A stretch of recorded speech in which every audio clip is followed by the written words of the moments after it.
আরে আরে এই মেয়ে কোথায় ঢুকছো? এটা আমার শফিকের বাড়ি না?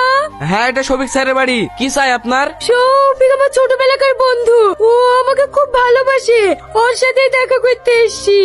এরকম কথা সবাই বলে, এখন স্যারের সাথে দেখা করা হবে না, চলেন বাইরে চলেন। না না, আমাকে শফিকের সাথে দেখা করতেই হবে, ওকে আমি খুব ভালোবাসি। কি হয়েছে, কি এত হয়েছে কিসের? কি কিছু না ম্যাডাম, এই মেয়েটা গ্রাম থেকে স্যারের সঙ্গে দেখা করতে এসছে। এখন স্যারের সাথে দেখা হবে না, স্যার অফিসে বেরোবে, রেডি হচ্ছে। একটা সত্যি কথা বলো না ভুল, তোমার সাথে কি শফিকের বিয়ে হয়ে গেছে? হোয়াট ননসেন্স, হাত ছাড়ো। তুমি কে? তোমাকে কেন এসব কথা বলবো? আমার নাম সালমা, শফিক আমাদের বাড়িতে থাকতো। কি বলে সেই সালমা?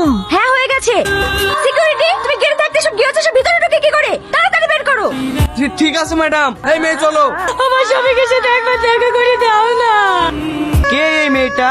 তুমি গ্রামে যাদের বাড়িতে থাকতে না, সেই সালমা। তোমার অনেক টাকা পয়সা হয়েছে তো, তাই এখন ভালোবাসার নাটক করছে, তোমাকে নাকি বিয়ে করবে। এইসব তুমি কি বলছো? সিকিউরিটি, ওকে ছেড়ে দাও। আমার শফিক, তুমি ভালো আছো তো? হ্যাঁ ভালো আছি। তুমি কি সত্যি বিয়ে করে ফেলেছো? না না, আমি বিয়ে করিনি তো। আমি জানি তো, তুমি আমাকে খুব ভালোবাসো, তুমি আমাকে ছেড়ে অন্য কাউকে বিয়ে করতেই পারো না। এইসব তুই কি বলছি?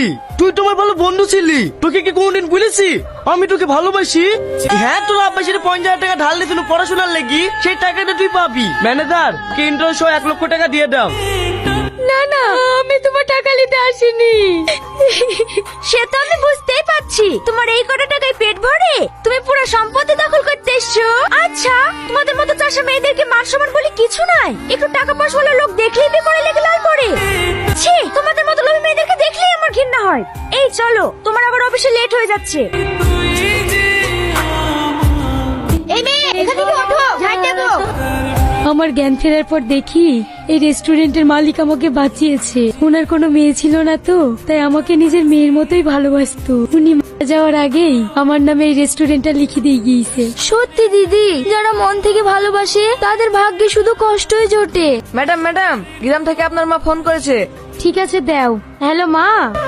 হোসেন ভাই একটু দাঁড়াও। কি হলো, এখনো বসে আছেন যে, বাড়ি যাননি? হ্যাঁ, বাড়ি আজকে বুঝতে পারছি, পকেটে টাকা না থাকলে এই স্বার্থপর পৃথিবীতে কেউ কারণ নয়। যখন আমার টাকা ছিল তখন আমার অনেক বন্ধু ছিল, আর আজ দুপুর থেকে দাঁড়িয়ে আছি, একজনও আমাকে লিফট দিল না। ঠিক আছে চলেন, আমি লিফট দিচ্ছি। থাক, তোমাকে আর কষ্ট করতে হবে না। এই শহরে এসে আমি যেটাকে আপন ভেবেছিলাম তারাই তো কেউ আসলো না, আর তোমাকে তো আমি। ওসব কথা এখন আর না তোলাই ভালো, চলেন আপনাকে বাড়ি পৌঁছে দেব। কি ব্যাপার? আপনি আমার বাড়ি কেটে তালা মারছেন কেনে? আপনি জানেন না আপনার বাড়ি সিজ হয়ে গেছে? কিন্তু কেন? ব্যাংকের লোন পরিশোধ করতে পারেননি, সেই জন্যে। যা কথা বলার ব্যাংকে গিয়ে বলবেন। এ রাকেশ, লক কর। শফিক, তোমার কি হলো শফিক?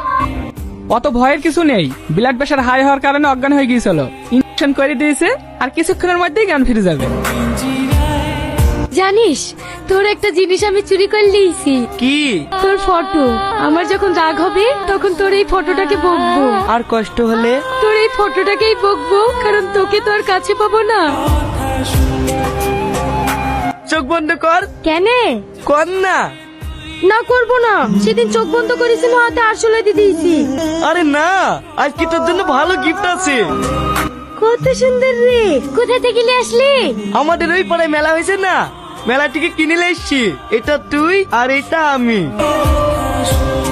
পৃথিবীতে সব থেকে যাকে আমি বেশি ভালোবাসতাম, আর আজ তার কাছ থেকেই জীবনের সব থেকে বড় আঘাতটা পেলাম। তবে আজ থেকে নতুন জীবন শুরু করব, আর কখনো তোর কথা মনে করব না।